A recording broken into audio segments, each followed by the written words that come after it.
الحمد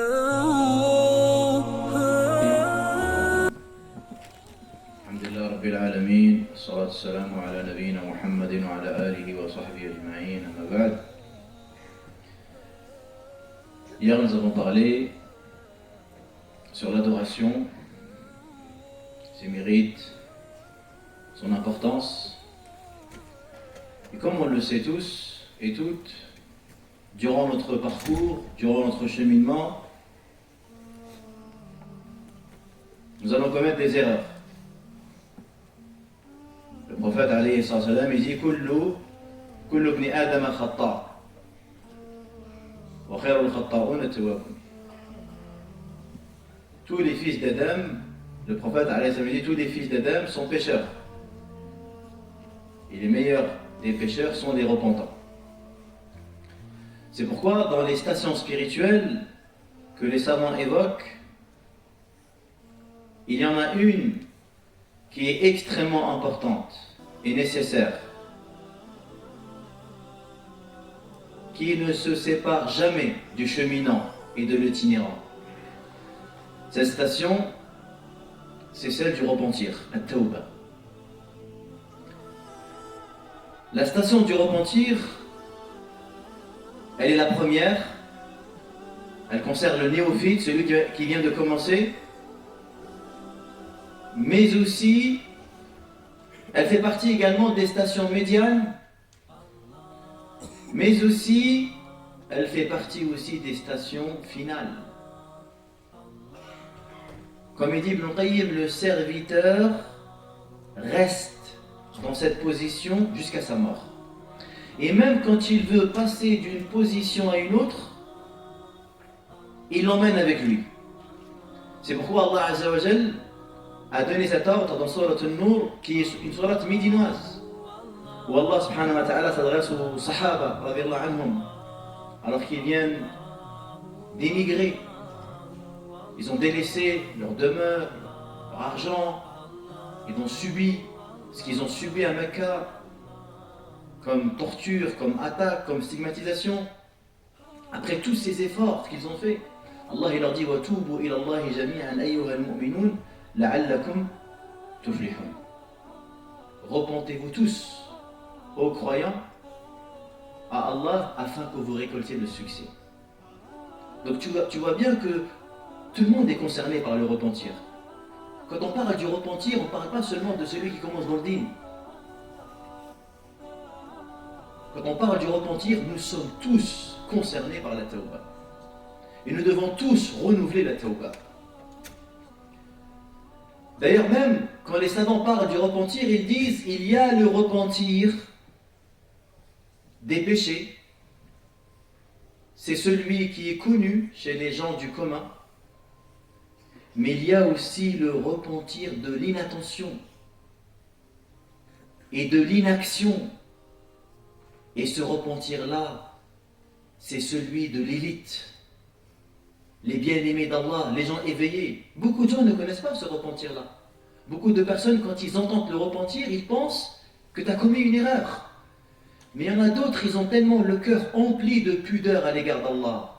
Ils sont tellement animés par un désir intense de rechercher la proximité et l'agrément d'Allah, qu'il renouvelle constamment le repentir, non pas parce qu'il a désobéi, non pas parce qu'il a cédé à ses passions, mais il renouvelle le repentir parce qu'il n'a pas fait assez pour se rapprocher de son Seigneur. Parce qu'il aurait pu faire mieux, il aurait pu mieux prier, il aurait pu mieux jeûner, il aurait pu mieux se comporter, il aurait pu mieux savourer la douceur de la foi. Qui parmi nous aujourd'hui, il ressent la douceur de la foi? Les textes du Coran et de la Sunna prouvent que la foi elle a une douceur et que c'est la plus belle douceur qu'on peut côtoyer dans notre existence. ذاق طعم الإيمان, a certainement goûté à la saveur de la foi. Man radiya billahi rabban, celui qui est satisfait d'avoir Allah comme Seigneur. Halawat al-iman.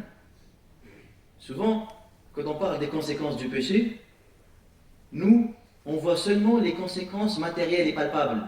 On dit Allah il l'a puni, t'as vu, il a un cancer. Allah il l'a puni, t'as vu tous les mashakil qu'il a? Ça fait 4 fois il se marie, ça marche pas. Alors que t'en sais même pas. Tu parles sur Allah sans science.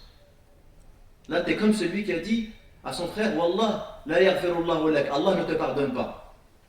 Là t'es en train de parler à la place d'Allah. Parce qu'Allah quand il éprouve les gens, oui parfois il les éprouve pour les punir, pour les réveiller, parfois il les éprouve pour les élever en rang. Donc qu'est-ce que t'en sais? Mais on parle rarement des punitions qui touchent la spiritualité. Allah il l'a puni, il ne se réveille même pas pour le fajr. Allah il l'a puni et il n'ouvre jamais le mushaf, seulement pendant le mois de Ramadan. Allah il l'a puni quand ses parents lui demandent un service, au lieu de remercier Dieu de lui avoir donné une occasion de faire birr al-walidain. Et lui il tourne son dos. Et il est dérangé qu'on lui propose d'accomplir une action noble et vertueuse. Elle est là la vraie punition. C'est quand les portes du bien s'ouvrent à toi et tu te détournes, tu renonces. On constate de la tiédeur quand on parle des bonnes actions, du manque de volonté. Donc vous voyez, quand on parle des conséquences des péchés, on doit penser premièrement qu'à cause de tes péchés, une distance va s'installer entre toi et Allah. Et si vous voulez connaître les conséquences des péchés, lisez le livre de Ibn Qayyim, La maladie, le remède. Les savants disent que c'est un des meilleurs livres qui a été écrit, dans lequel il va énumérer les conséquences immondes et blâmables qui vont toucher le serviteur dans son cœur, dans son corps, dans son din, dans sa dunya, à cause de ses péchés. Et parmi ces conséquences-là, ce sentiment de solitude que le serviteur ressent. Une distance s'installe entre lui et son maître. Plus tu t'éloignes d'Allah Azza wa Jal, et plus tu es livré à toi-même.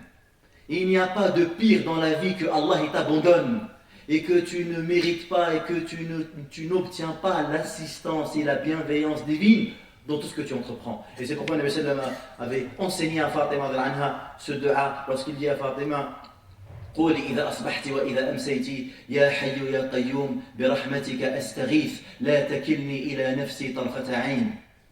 Ô toi le vivant, ô toi qui se suffit à lui-même, ne me laisse pas, ne me livre pas à moi-même, ne serait-ce que l'instant d'un clin d'œil, et améliore toute ma situation. هذا هو التوفيق. Et aussi, quand on parle du repentir, qu'est-ce qu'on pense immédiatement? Il a commis un péché. Il a commis zina. Il a volé. Il a menti. Il a frappé un tel. Il a volé un tel. Alors que, comme il le dit Ibn Taymiyyah, les erreurs les plus graves et les erreurs qui ont une conséquence plus désastreuse sur la foi, c'est le fait de délaisser les ordres. Bien évidemment, faire des péchés, c'est grave, il faut se repentir. Mais se repentir du délaissement des obligations religieuses est encore plus important, est encore plus essentiel, est encore plus méritoire que de se repentir de ses péchés. C'est pour ça que les ulama, ils ont dit, délaisser un ordre, c'est plus grave que de commettre un péché. Adam, il a commis un péché, Allah lui a pardonné. Iblis, il a délaissé un ordre, Allah il l'a maudit. Et on sait que les actions qu'Allah il aime le plus, c'est ce qu'on fait. Ahabbul a'mali ila Allah, as-salatu fi waqtiha. L'action la plus aimée auprès d'Allah, c'est la prière en son temps. Donc souvent quand on entend tauba, repentir, nous on pense seulement le repentir qui concerne les erreurs qu'on a fait. On a craqué, on a cédé, on a regardé n'importe quoi à la télé, on a regardé n'importe quoi sur Instagram, on a mangé n'importe quoi. Mais regarde l'étroitesse d'esprit, mais tu ne penses pas à toutes les prières que tu as délaissées. Combien de fois t'as manqué le Fajr volontairement?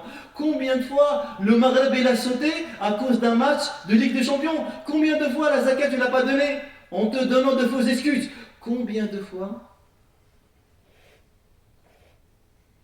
tu n'as pas été bienfaisant envers tes parents? Parce que tu sais, ce qu'Allah il nous a obligés, c'est pas, il nous a pas dit, ne faites pas de mal à vos parents. C'est pas ça l'obligation. L'obligation c'est pas, ne faites pas de mal à vos parents. Ne leur faites pas de la misère.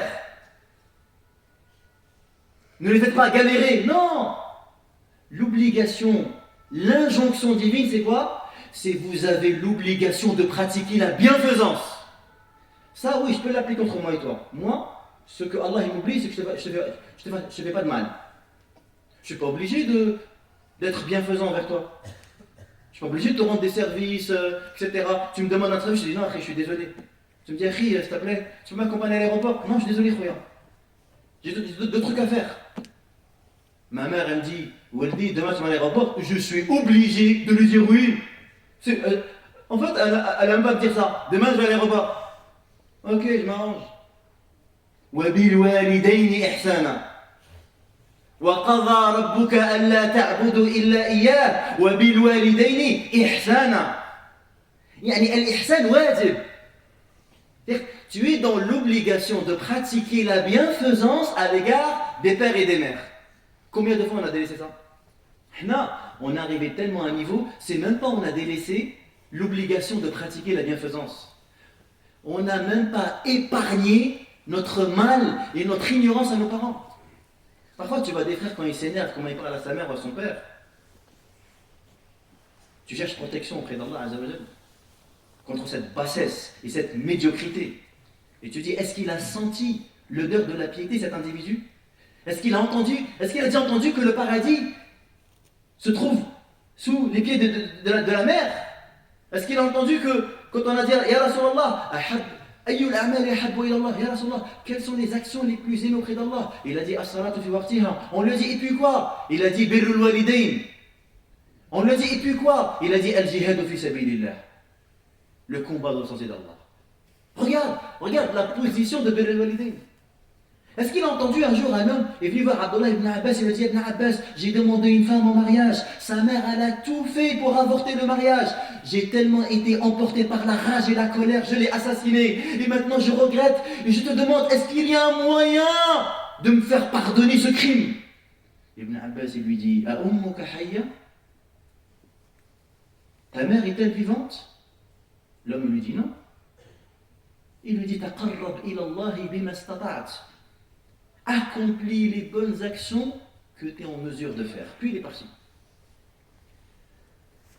Le rapporteur, l'élève d'Ibn Abbas qui était présent, il s'appelle Ata ibn Abi Rabah. Et ce hadith il est rapporté par Al-Bukhari dans Adab al-Mufrad. Tout au début, vous allez voir, Adab al-Mufrad, le livre La véritable éducation.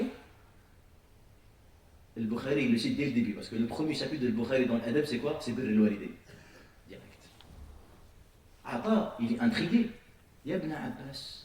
Pourquoi? C'est quoi le lien? Pourquoi tu lui demandes que sa mère elle était vivante? Sachant qu'Ibn Abbas, à un moment donné, il voyait que le tueur n'avait pas de repentir. Mais ils ont dit qu'il est revenu sur cet avis. Ils pensaient que le qatil, la tawbata lah. ومن قتل مؤمنا متعمدا فجزاؤه جهنم خالدا فيها وغضب الله عليه ولعنه وأعد له عذابا أليما. Ibn Abbas, il dit pourquoi tu lui demandes? C'est quoi le lien? Pourquoi tu lui demandes? Ibn Abbas il dit إني لا أعلم عملا أحب إلى الله من بر الأم. Il dit, je ne connais pas une action plus aimée auprès d'Allah que de faire preuve de bonté envers la maman. Combien de tawbah on doit faire? Combien de tawbah on doit faire?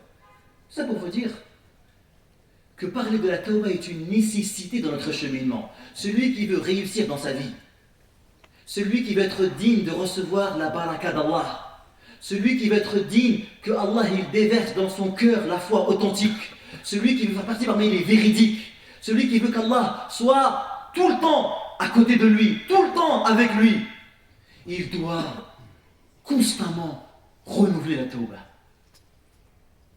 Parce que tout le temps on se salit, tout le temps. Ya ibadi innakum tukhti'una bil-layli wan-nahar wa ana aghfiru adh-dhunuba jami'a fastaghfiruni aghfir lakum.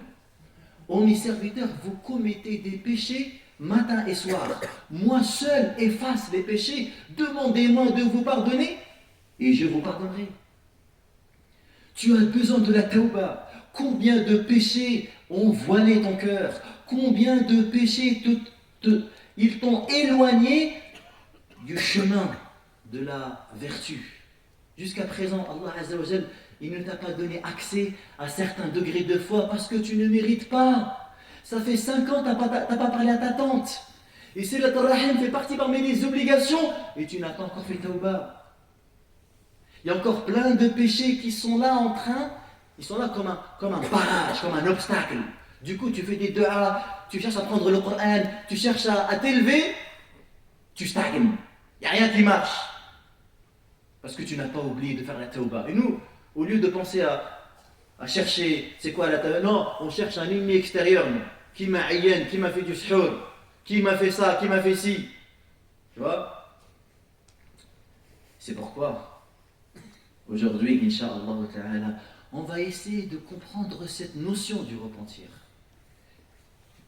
Et les ulama ont énormément parlé de cette notion ô combien importante, ô combien profonde et ô combien aimée par Allah subhanahu wa ta'ala. Yani, quand les ulama ils ont lu les hadiths de Tawbah, ils ont été impressionnés. Yani, quand on a appris la manière avec laquelle Allah Azza wa Jal il traite les repentants, wallah, c'est incroyable. C'est impressionnant, comme on va le voir après, Inch'Allah Ta'ala. Cette tauba, chers frères, avant de parler justement de ses mérites et toute la victoire que tu vas récolter, comment elle arrive? Comment la stimuler? Les savants, ils ont parlé de cela. ما هو الباعث إلى التوبة؟ ما الذي يدفعك ويبعثك إلى تحقيقها والعمل بها والتمسك بها؟ Qu'est-ce qui permet de booster? Qu'est-ce qui permet de stimuler l'âme d'une personne pour rechercher avec ardeur, avec insistance la tauba? Ibn al-Qayyim dit que ce qui mène vers la tauba, c'est l'éveil du cœur. Yaqadhatul qalb. Tu veux te repentir, fais en sorte d'avoir un cœur éveillé. Fais en sorte d'avoir un cœur éveillé. Fais en sorte de te battre constamment contre l'insouciance et l'oubli. Et comment avoir un cœur éveillé? Et il dit idamatul fikr. C'est par l'analyse minutieuse du Coran et de la Sunna. Tu dois contempler le Coran, tu dois étudier le Coran, tu dois réfléchir longuement sur la description du paradis, tu dois réfléchir longuement sur la description de l'enfer, tu dois réfléchir longuement sur ce que tu peux rater. Ton passage sur terre, il va déterminer ton éternité. Yawm al-Qiyamah, tu vas voir des gens. La différence entre toi et lui, c'est pas 1000 euros de salaire. Déjà, toi, quand tu vois, toi, tu as 2000 euros par mois. Tu vois, lui, il a 3000 euros, tu dis, ah ouais, 3000 euros quand même. Mais imagine quelqu'un, il a le double. Toi, tu as 2000, il a 4000. Tu as 2000, il a 10 000. Toi, tu dis, ouais, franchement, l'écart entre moi et toi, regarde, on n'est pas dans le même. Mais regarde dans l'akhirah. Inna ahl al-jannah yatara'awna fi ad-darajat kama tarawna al-kawkab ad-durri fi al-ufuq. Les gens du paradis s'observent mutuellement dans leurs différents degrés comme vous voyez les étoiles dans le ciel. Un frère qui prie avec toi dans la même mosquée, c'était ton voisin, ton collègue de travail. Yawm al-Qiyamah, tellement son passage sur terre a été lucratif, tellement son cœur était réveillé, tellement il a pu bénéficier des exhortations du Coran et de la Sunna. Parce que c'est à travers le repentir que le Coran, il va pénétrer ton cœur, il va générer un changement. Parce qu'il y a des gens, comme Allah dit, وَلَا تَكُونُوا كَالَّذِينَ قَالُوا سَمِعْنَا وَهُمْ لَا يَسْمَعُونَ إِنَّ شَرَّ الدَّوَابِ عِنْدَ اللَّهِ الصُّمُّ الْبُكْمُ الَّذِينَ لَا يَعْقِلُونَ. Ne soyez pas comme ceux qui disent nous avons entendu alors qu'ils n'écoutent rien. Oui, il écoute avec les oreilles, mais il n'écoute jamais avec le cœur. Il ne se met jamais, il ne se remet jamais en question. Il manque d'autocritique. Il manque de muhasaba. Il manque de vigilance. La vigilance du cœur est une station spirituelle essentielle et nécessaire. Parce que tu as besoin de la vigilance de ton cœur afin de sanctionner ton âme dès qu'elle se trompe. Nous, dès qu'on se trompe, Akhi, t'aurais fait quoi à ma place, Akhi? Akhi, t'aurais fait quoi à ma place? Franchement. Et on est trop doux. On est trop gentil envers nous-mêmes. Mais quand on voit un frère et fait une erreur, sans pitié, qu'Allah lui brise le dos. Mais envers moi, Akhi, je ne suis pas un prophète, Akhi. On fait tous des erreurs. J'ai été emporté par la colère.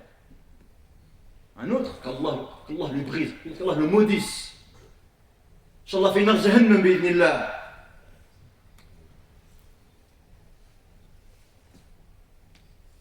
Et tu sais, cette yaqada, cet éveil, quand tu vas l'obtenir, quand Allah il va te donner l'éveil du cœur, tu vas obtenir justement cette muhasaba dont je parle, cette autocritique. L'autocritique, elle vient d'un cœur éveillé. C'est quelqu'un qui a le cœur éveillé qui va s'autocritiquer. Comment il va s'autocritiquer? Eh bien, il va comparer tout ce qu'Allah lui a donné comme bienfait et il va regarder ses péchés. Toutes les fois où j'ai fait des trucs de ouf, mais Allah Azza wa Jalla, il m'a couvert. Le lendemain matin, quand les frères ils me voient à la mosquée, ça m'a allé comme un ri. Mais si Allah avait dévoilé ce que j'ai fait à l'heure, ce que j'ai fait à la veille, Allah yahdik. La prière là-bas, c'est Allah satarak. Ibn Qayyim dit que le muhasaba, elle se réalise par ça. An tuqarina bayna ni'amih wa bayna jinayatik. Tu établis une comparaison entre toutes les faveurs qu'il t'a données et entre tes crimes, tes péchés, toutes les fois où tu as transgressé. Et là, tu vas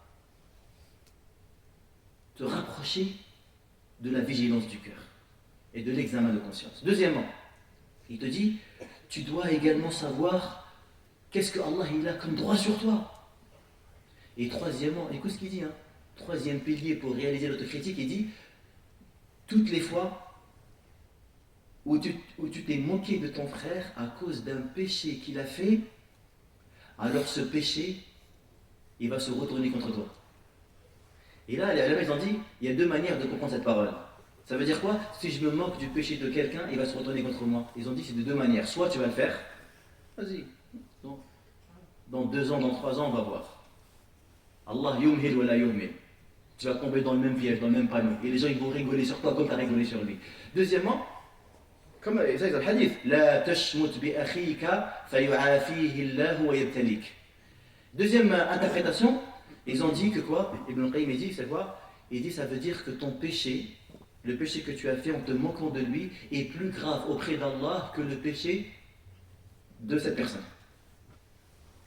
Toi tu l'as vu, maintenant il est ivre. Voilà, il a fait un truc, et tu te moques et tout. Et bien, ce que tu as fait là, ton péché, il dépasse son erreur à lui.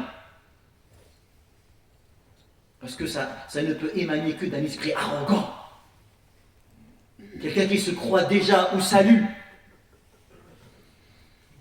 Donc, l'yaqada, l'éveil du cœur, il va générer chez toi l'autocritique.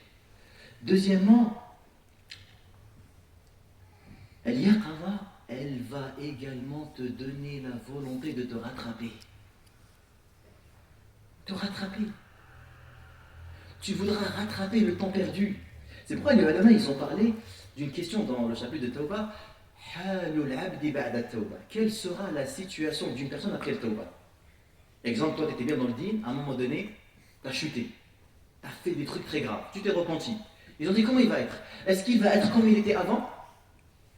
Ou est-ce que non, comme il a désobéi, il n'aura jamais le rang qu'il avait auparavant aux yeux d'Allah? Ou est-ce qu'il sera meilleur?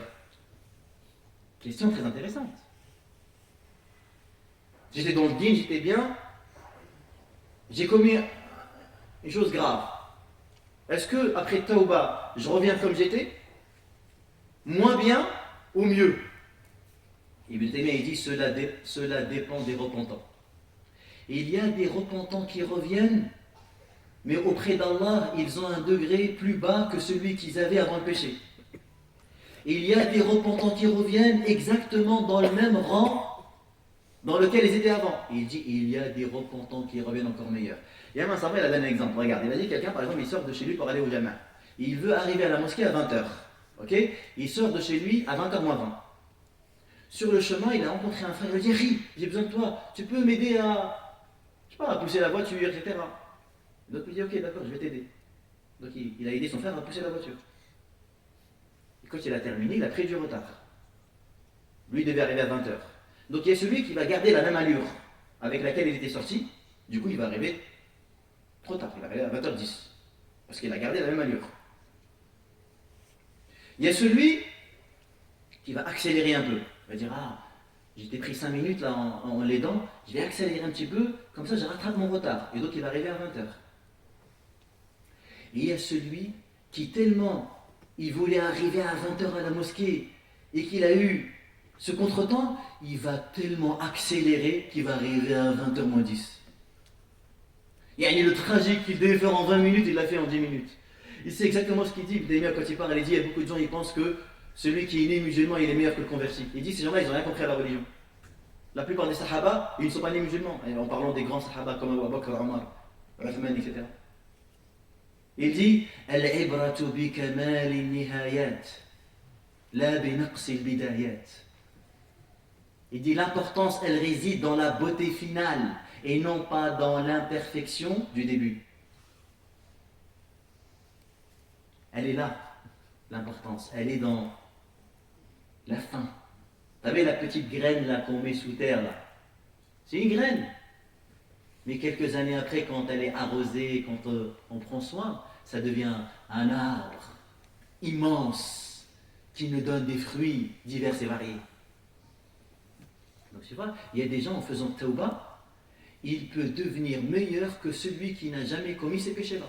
Tellement, à chaque fois qu'il pense à son péché, il a un brisement du cœur. Tiens, d'ailleurs, une autre question que les ulama se posent. Ayyuhuma afdal, nisyanu dhanb am tadhakkuruhu? Quelle est la meilleure situation à avoir? Se rappeler du péché que j'ai fait ou je fais tout pour l'oublier? Ça aussi,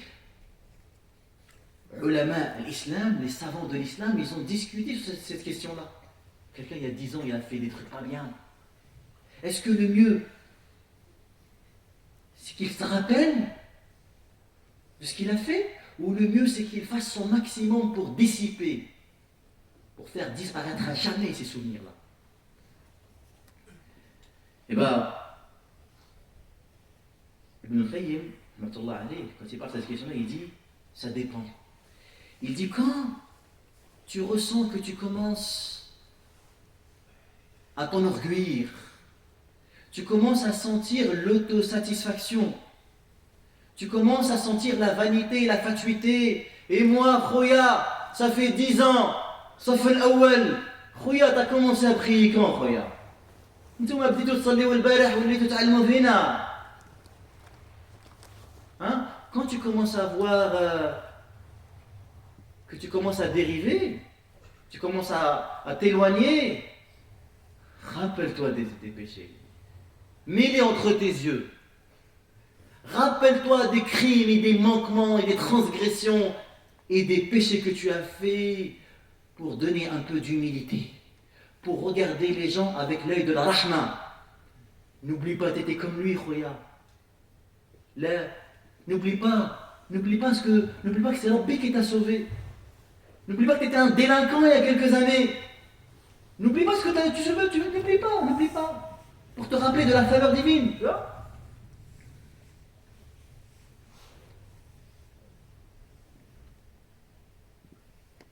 Donc tu vois, ça dépend de la situation du serviteur. Tu fais ce qui permettra de rester ton cœur dans la droiture. ni tu tombes dans le désespoir, ni tu tombes dans la vanité et l'autosatisfaction. Aussi, parmi également les questions que j'aimerais aborder avant de clôturer avec les mérites, c'est que n'oublie pas, tu as un ennemi qui est redoutable, Shaitan. Un ennemi que tu ne vois pas, lui il te voit.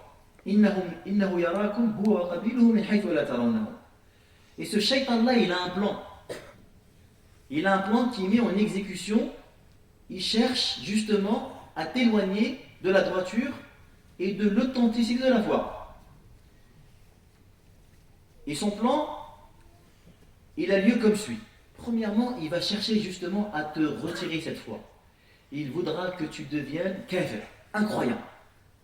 Lorsqu'il va constater ton refus catégorique et que la foi, elle est bel et bien enracinée dans ton cœur, il va changer de stratégie et il voudra te faire tomber dans les innovations, à avoir une compréhension erronée du din. Toi, tu es un mubtadi', tu es un innovateur, tu as trahi les enseignements du prophète et tu penses bien faire. Ça, il aime bien les gens comme ça, lui. Les gens qui déforment la religion. Troisièmement, s'il ne réussit pas, il va essayer de faire tomber dans les grands péchés. Quatrièmement, s'il ne réussit pas, dans les petits péchés. Et cinquièmement, s'il ne réussit pas, il va essayer que tu passes beaucoup de temps dans les choses permises de la vie, dans les loisirs. Vas-y, loisirs, les jeux, etc. Juste pourquoi ? Pour pas que tu fasses des hasanat. Parce qu'il n'arrive pas à te faire tomber dans le péché. Donc il va essayer de t'occuper par des choses futiles. Et si ça ne marche pas, il voit que non, toi, dis mal hasanat, et bien il va faire en sorte que tu vas faire les bonnes actions qui ont le moins de mérite possible. Et toi, tu as l'occasion de faire des bonnes actions immenses. Lui, il va plutôt te pousser à faire des bonnes actions qui auront moins d'impact que d'autres bonnes actions que tu pourrais faire. Tu vois ? Et ça, il y a plein d'exemples, mais ce n'est pas le sujet. Et sinon, le septième, comme ils disent, ça c'est personne n'est épargné, c'est le waswas. Et ça, c'est tout le monde, ça c'est sunnatullah.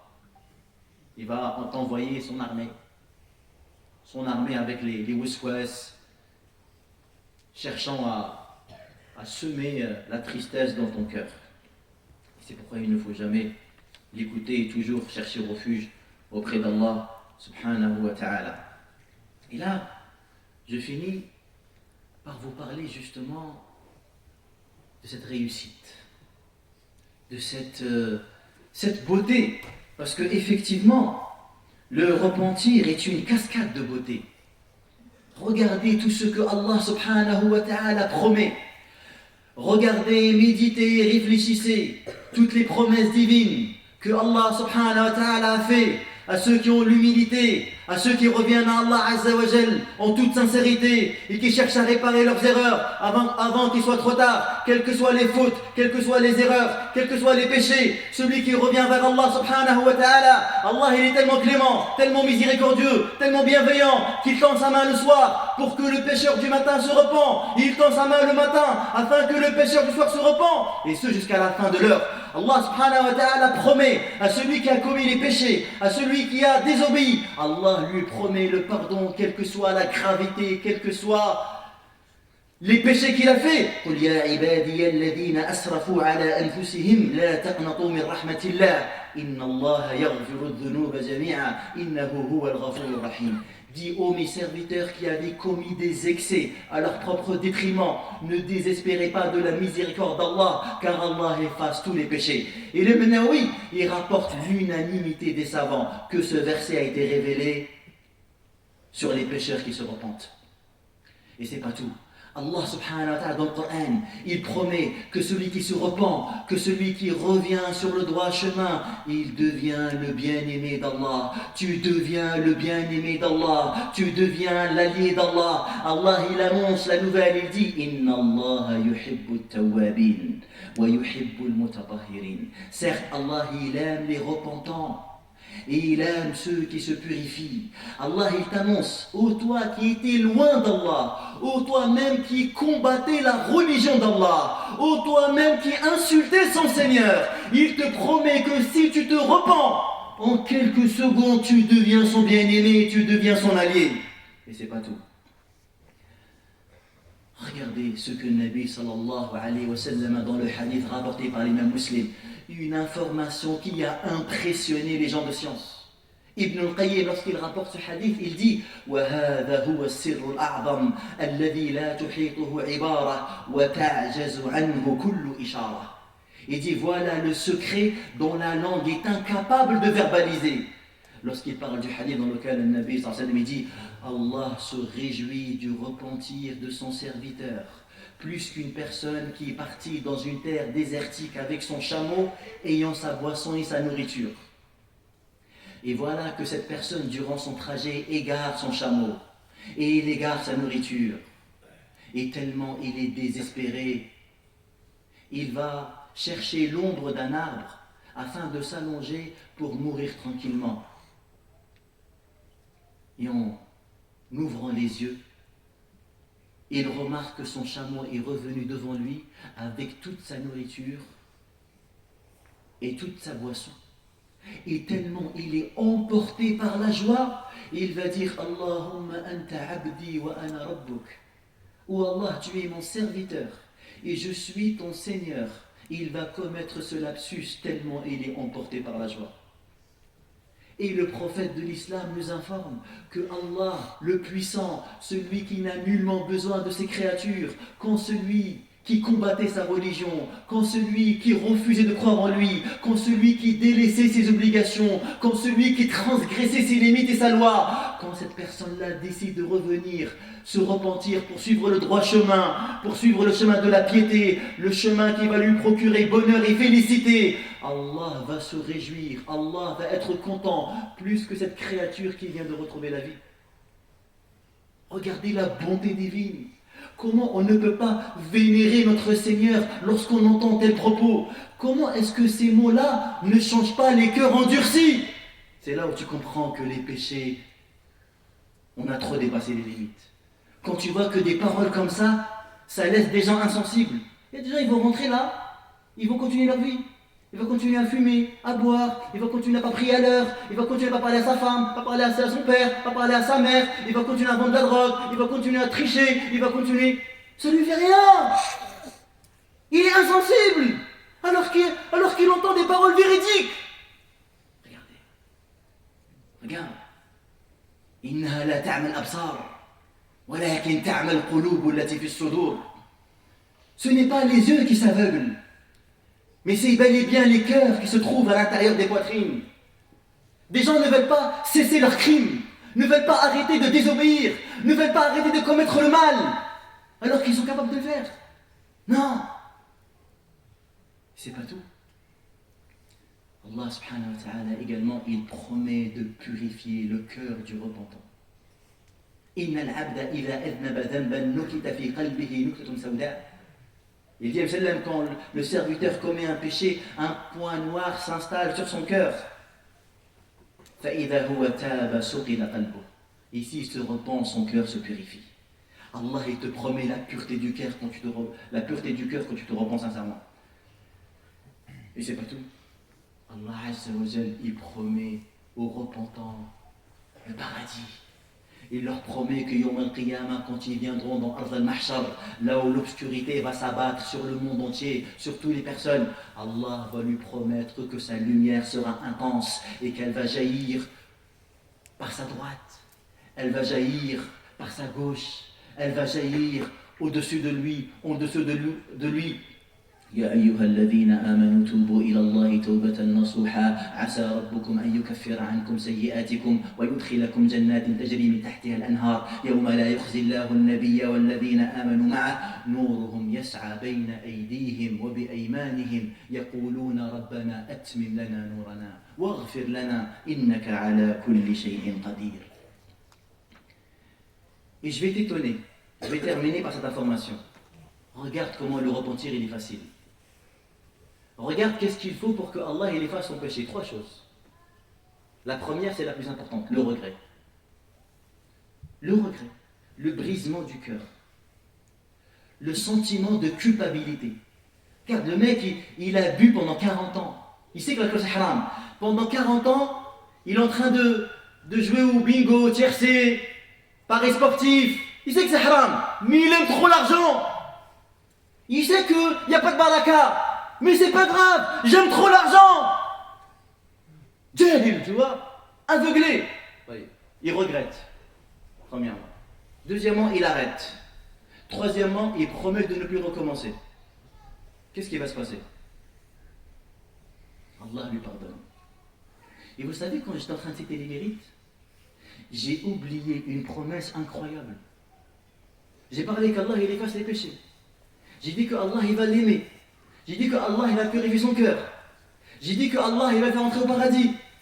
Mais j'ai oublié de dire que Allah le clément, le miséricordieux, il va changer ses péchés en bonne action.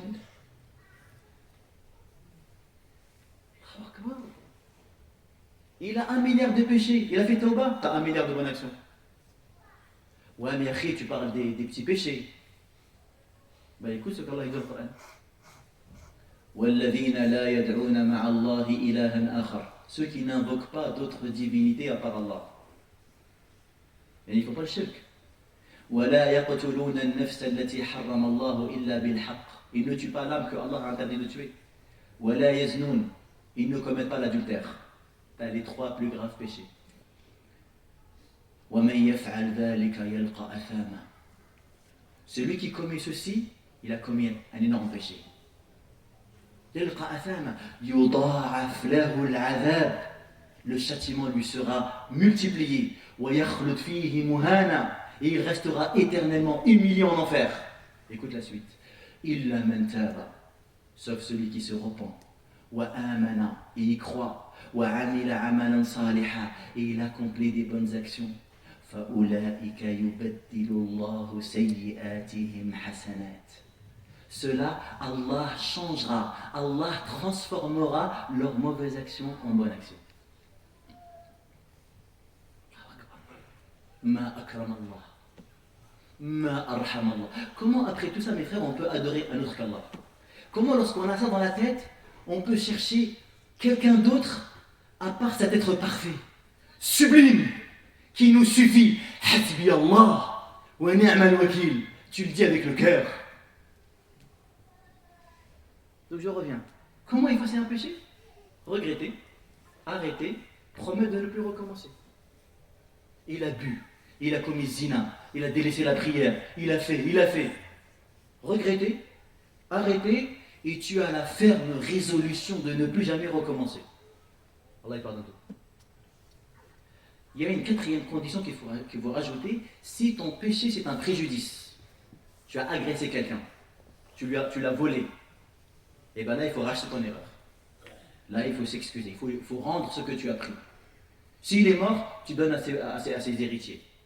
Et après les savants sont divergés. Mais si par exemple Akhi, je l'ai insulté, t'as vu? Il n'était pas là, je l'ai taillé, je l'ai insulté. Est-ce que je dois aller lui dire Smahli khoya, j'ai pas rien en mal sur toi? Il y a une divergence. Il y en a ils ont dit oui, tu dois lui dire. Pour qu'il pardonne. D'autres, comme Ibn Taymiyyah, il a dit non. Il a dit parce qu'en lui disant, peut-être que votre relation va s'aggraver. Et que tu vas l'attrister. Alors que si tu lui as volé de l'argent, si tu lui rends, ben lui il est content de reprendre son argent. Mais quelqu'un, tu lui dis ouais, je t'ai insulté, il va pas être content. Donc il a dit, tu lui dis pas, mais par contre, tu parles de lui en bien et tu fais des du'a pour lui. C'est pour ça qu'il y avait un salaf, quand il faisait des du'a, il disait Allahumma ghfirli wa liman irtabtuhu wa liman zalamtuhu. Ou Allah, pardonne-moi et pardonne à celui à qui j'ai fait du mal. Tu vois? Parce que les gens, ils ne veulent pas, Yawm al-Qiyamah, se faire prendre le hasanat. Ils ne veulent pas que les gens viennent se servir des bonnes actions qu'ils ont fait. Là, tu es en train de jeûner, mashallah, pendant des heures et des heures. Tu voudrais pas que Yawm al-Qiyamah, c'est toi, tu m'as pas rendu mes 200 €. C'est toi, tu as dit que j'étais un clochard. C'est toi, tu m'as. Eh ben tiens, Seigneur, toi qui as promis d'appliquer la justice, je te demande réparation. Et là, la réparation, elle va se faire avec les hasanats. Et enfin, je termine par quoi? Par juste un conseil, les frères, apprenez les du'a pour faire l'istighfar. Voilà, souvent tu demandes à des frères, comment tu demandes pardon à Allah? Il te dit astaghfirullah, c'est bien, mashallah, très bien. Mais tu sais que Nafsi nous a appris plein de formules magnifiques. Pourquoi tu ne les apprends pas? Pourquoi tu ne les apprends pas? Il y a plein de formules. Astaghfirullah, alladhi la ilaha illa huwa al-hayy wa atubu ilayhi, rabbi ighfirli wa tub alayhi, innaka tawwabur rahim. Et les meilleures formules, c'est de faire un istighfar global. C'est-à-dire qu'il y a des péchés que tu as fait, tu as oublié. Tu as des péchés que tu as fait, tu ne savais même pas que c'était des péchés. Et bien le prophète, il t'apprend des formules générales qui englobent et qui embrassent tous les péchés. Allahumma ighfir li jiddi wa hazli wa khata'i wa amdi wa kullu dhalika indi. اللهم اغفر لي ما قدمت وما أخرت وما أسررت وما أعلنت وما أسرفت وما تعلم به مني أنت المقدم وأنت المؤخر لا إله إلا أنت. صلى الله أن يغفر لنا ذنوبنا. صلى الله عز وجل أن يغفر لنا وأن يغفر لوالدينا. اللهم اغفر لنا واغفر لوالدينا واغفر للمسلمين والمسلمات وللمؤمنين والمؤمنات الأحياء منهم والأموات. Tellement Allah, mes frères, il aime le repentir. Le prophète dit, celui qui invoque le pardon pour les musulmans et les musulmanes, Allah lui donnera pour chaque musulman une hasana. C'est-à-dire en 3 secondes, tu as 2 milliards de hasana parce qu'il y a 2 milliards de musulmans. Et si tu dis, ah, pardonne aux musulmans, morts et vivants, et bien tous les musulmans depuis Muhammad sallallahu alayhi wa sallam jusqu'à maintenant, tu auras une hasana pour chaque tête. ربنا اغفر لنا ولإخواننا الذين سبقونا بالإيمان ولا تجعل في قلوبنا غلا للذين آمنوا ربنا